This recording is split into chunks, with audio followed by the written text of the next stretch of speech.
All right, it's The More You Know here on 12 News at 1 o'clock. We are in the middle of National Singles Week, so a round of applause for our singles. It's every year from September 21st through the 27th, and singles, by the way, make up almost half of the U.S. adult population. So joining me this afternoon via Zoom is Lisa Anderson, a lifelong single and the host of the Boundless show, podcast and radio show for singles and young adults. Hello, Lisa.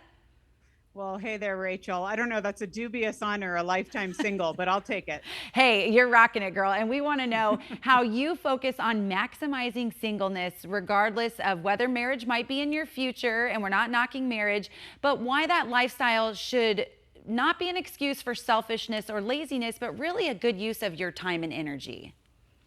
Absolutely. And that's my argument, because I'm like, this whole idea that singles somehow are just all about ourselves and then we graduate into maturity once we get married. Well, that's just not a script that we can abide by. So my argument is, regardless of who we are called to be part of our families. So I'm a daughter, I'm an aunt. I need to fill those roles well and be an encourager to my own family members, show up for all the drama, do all the things. But then I also need to be a contributor and not a consumer in society. And what does it look like for me to give to others, to volunteer, to serve others? I think of, I had for years an elderly neighbor who just became one of my best friends. And I had the chance to pour into her life and help her out.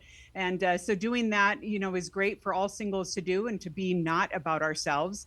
And then finally, we have to recognize that singles have struggles too. So singleness isn't just all girls' nights and spa treatments and traveling internationally. We have jobs, we have to work it out, we have to be in relationship with other people. So how do we do that well? How do we elevate marriage and encourage marriages while also being open to marriage if that's meant for us? And also say, hey, being single is okay too. And it's not a waiting room for marriage, nor is it a second-class citizenship. Sure, and I love that. Now, I didn't ask you in our previous conversation, do you have siblings who are maybe married and kind of kept saying, hey, come on, Lisa, what's going on? What's taking so long?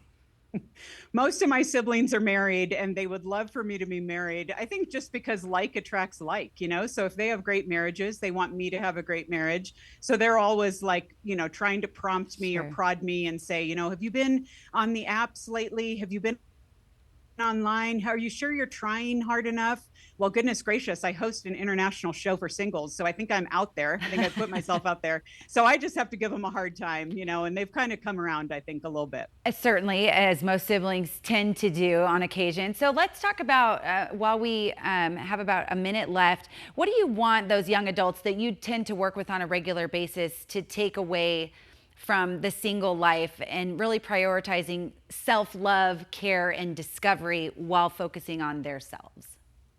Yeah, I want all singles, regardless of their age or stage, to just know that wherever you are, this is an opportunity for maturity. It's an opportunity for growth. It's an opportunity for leaning in. Another thing that I say to singles is being single does not mean being alone. We all need relationships, and that doesn't mean just romantically.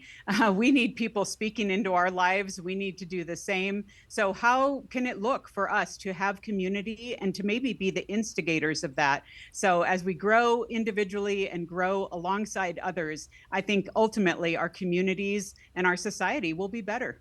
Absolutely. Lisa, all right, we got to say goodbye to you, but we want people to know where they can find more information and your show. Where can they find you? Sure. At boundless.org, we have articles, we have a group blog, we have a weekly show. Our show is also on Spotify and Apple Podcasts, everywhere those are found. So if you're single, especially if you're a single young adult, we want to be an arm around your shoulder and help you in all the things. Absolutely. Well, happy Singles Week, Lisa. And yes, a self-proclaimed best auntie ever. I'd fight you for that honor because I am a proud auntie as well. Have a great rest of the week. Lisa, we'll talk to you soon.